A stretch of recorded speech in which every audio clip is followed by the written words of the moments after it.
Emma, you forgot to pick up Michael again. My mother's voice dripped with disappointment through the phone. He waited at soccer practice for an hour. This is getting ridiculous. I gripped my steering wheel, parked in a grocery store lot I didn't remember driving to. My nephew Michael, soccer practice, Tuesday afternoons. The routine I followed for 2 years was now a foggy mess in my mind.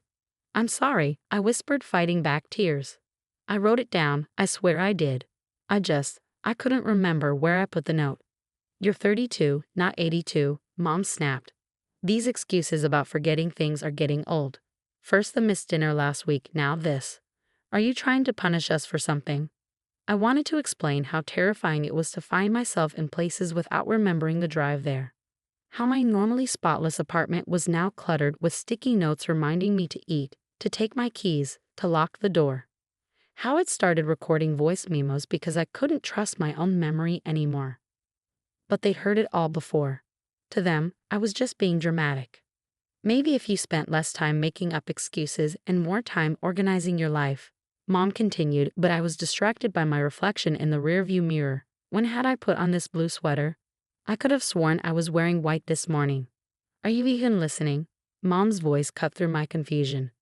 Yes, sorry, I'll do better, I said automatically, a response that had become my shield against their criticism.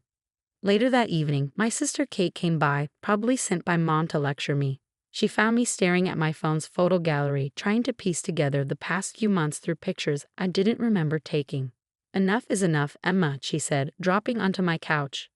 This forgetful act isn't cute anymore. Michael was really upset today. It's not an act, I said quietly, showing her my phone. Kate, I don't remember taking any of these photos. This one from last weekend. I have no idea where I was or who these people are. She glanced at the photo. Me smiling with friends at what looked like a restaurant, and rolled her eyes. Oh please, that's from Jenny's birthday dinner. You're in the group chat about it. Stop being paranoid. Who's Jenny? Kate's expression shifted from annoyed to angry. Your best friend since college? Now you're just being ridiculous. Mom's right, you're doing this for attention. I felt that familiar fog creeping in, the one that made everything feel distant and unfamiliar. Kate, something's wrong. I'm scared. Yesterday I couldn't remember how to get to work. I've driven that route for 6 years. You're probably just stressed, she dismissed, standing up. Or maybe this is about Tom breaking up with you. Look, we all go through rough patches, but pretending to have memory problems isn't the answer. Tom? Who was Tom? The look on my face must have given away my confusion because Kate threw up her hands in exasperation. Seriously? Now you're pretending not to remember your ex? The guy you dated for 2 years until last month? I felt sick. A 2-year relationship I couldn't remember. I'm making an appointment with Dr. Phillips, I said, reaching for my phone. Something's really wrong. The neurologist? Kate scoffed. Emma, you don't need a brain doctor. You need to grow up and stop playing these games. But I wasn't playing. The next morning, I found myself in my car, already dressed for work, with no memory of getting ready or leaving my apartment. The sticky notes on my dashboard told me my office's address and parking spot number. When had I become so dependent on these written reminders? I called Dr. Phillips' office from the parking lot, my voice shaking as I explained my symptoms. The receptionist must have heard the fear in my voice because she squeezed me in for that afternoon. My family's response was predictable. A neurologist? Really, Emma? Dad texted. Your mother is very upset about this attention-seeking behavior. Stop being paranoid, Kate messaged. You're going to waste everyone's time and money. But as I sat in Dr. Phillips' office, describing the increasing frequency of my memory lapses, the disorientation, the lost chunks of time, I knew I wasn't being paranoid. Something was very wrong, and for the first time, someone was actually listening to me. We'll start with some cognitive tests, Dr. Phillips said kindly, and then I want to schedule an MRI. Better to be thorough. I nodded, relief washing over me. Finally, someone was taking me seriously. Would you like me to call your family? She asked, noting my distress. Sometimes it helps to have support during testing. I thought about their mockery, their dismissal, their constant accusations of attention-seeking. No, I said firmly. They don't believe anything's wrong anyway. Let's just get the tests then. Little did I know, those test results would silence their laughter forever. The cognitive tests were a nightmare. I couldn't remember simple sequences, struggled with basic word associations, and completely failed at recreating patterns I'd been shown just moments before.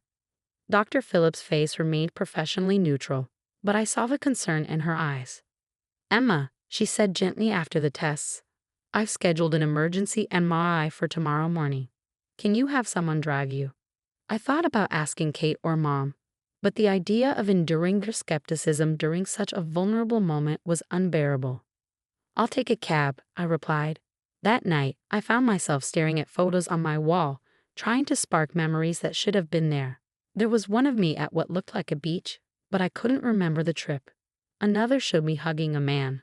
Was this Tom, the boyfriend I'd supposedly dated for 2 years? My phone buzzed with a group text from my family. "Mom, Emma, this has gone far enough. Cancel that MRI. Kate, you're wasting money and everyone's time. Dad, Princess, whatever's bothering you, we can talk about it. You don't need medical tests." I turned off my phone. They still thought this was some elaborate cry for attention, but tomorrow would prove them wrong.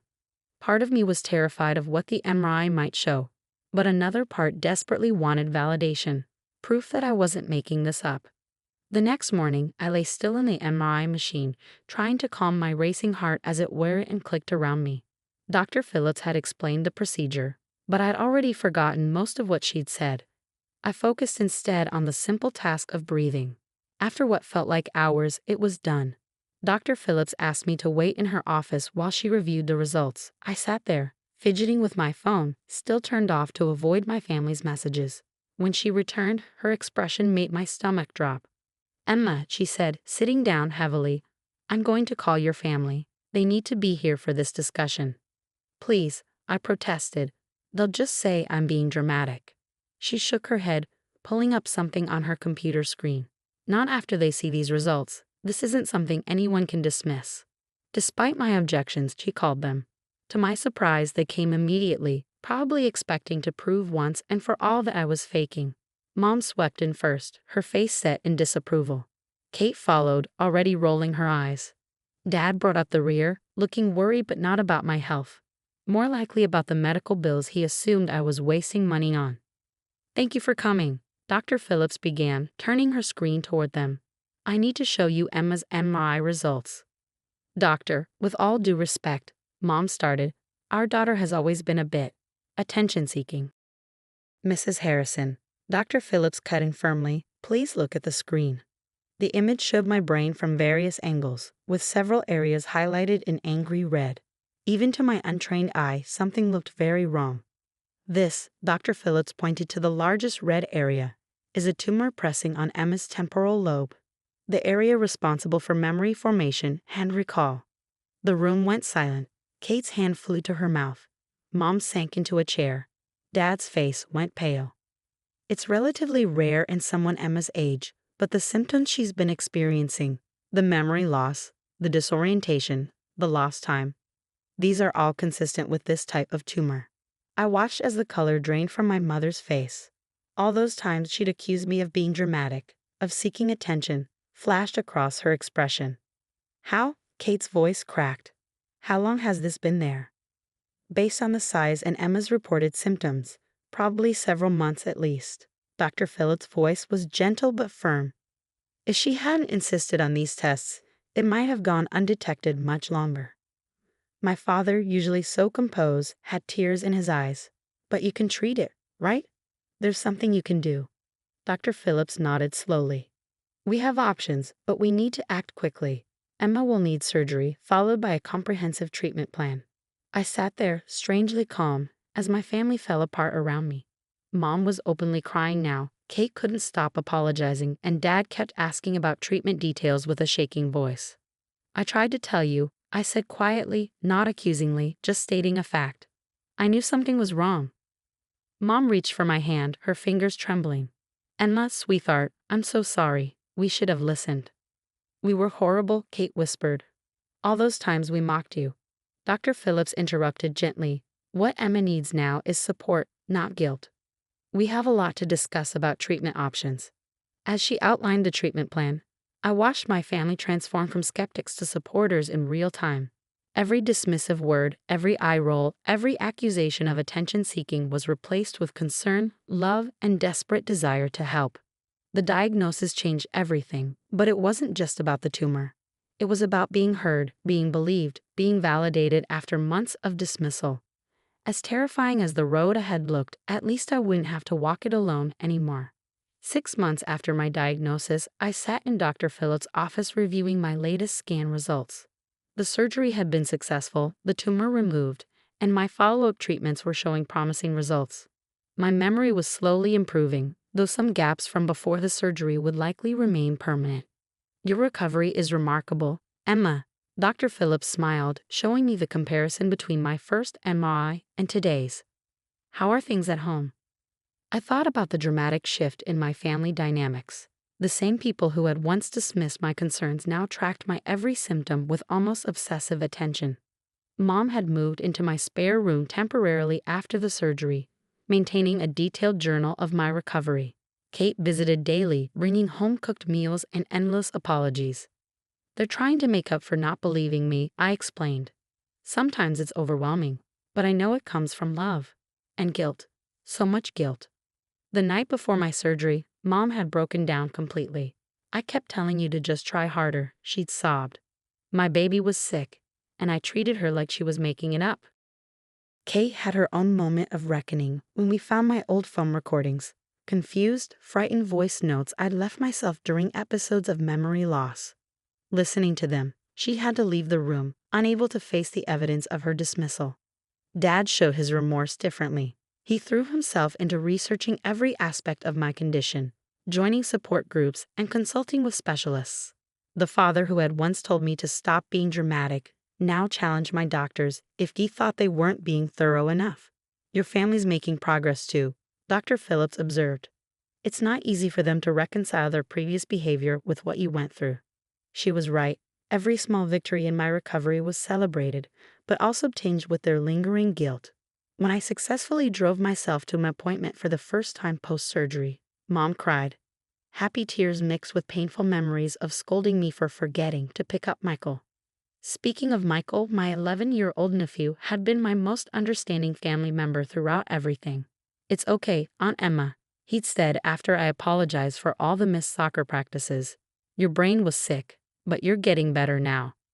The simplicity of his forgiveness made the adult's previous skepticism seem even more glaring.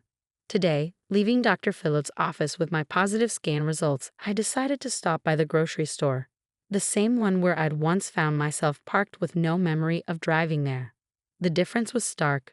Now I remembered the drive, chose my items purposefully, and didn't need sticky notes to find my way home.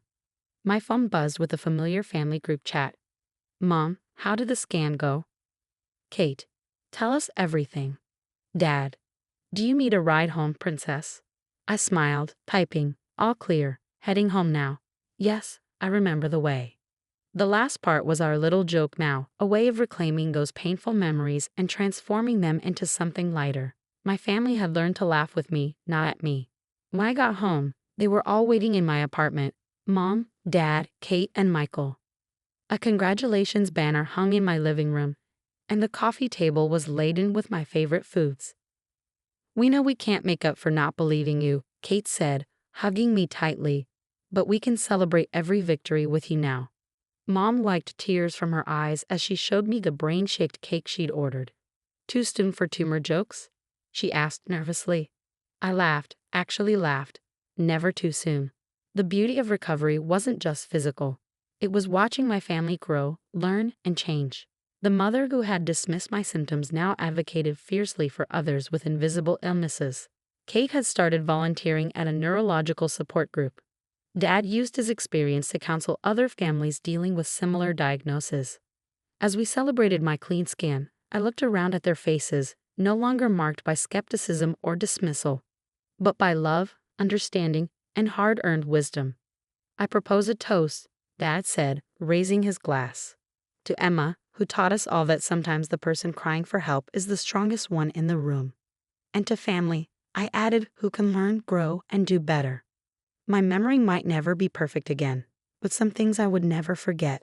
The journey from dismissal to diagnosis, from skepticism to support, from broken trust to renewed bonds. The tumor had changed more than just my brain. It had transformed my family's heart. Later that night, as everyone was leaving, Mom hugged me longer than usual. "I'm so proud of you," she whispered, "not just for beating this, but for standing up for yourself when none of us would stand with you." I hugged her back, remembering those dark days of confusion and dismissal, grateful they were behind us. Sometimes the hardest lessons leave the deepest impact. My family had learned theirs, and we were stronger for it. The sticky notes were gone from my walls now, but we kept one. It hung on my fridge, written in my shaky pre-surgery handwriting. "Trust yourself. You know when something's wrong." It served as a reminder, both of how far we'd come and of the truth we'd all learned. Sometimes the people who seem paranoid are actually the most perceptive of all.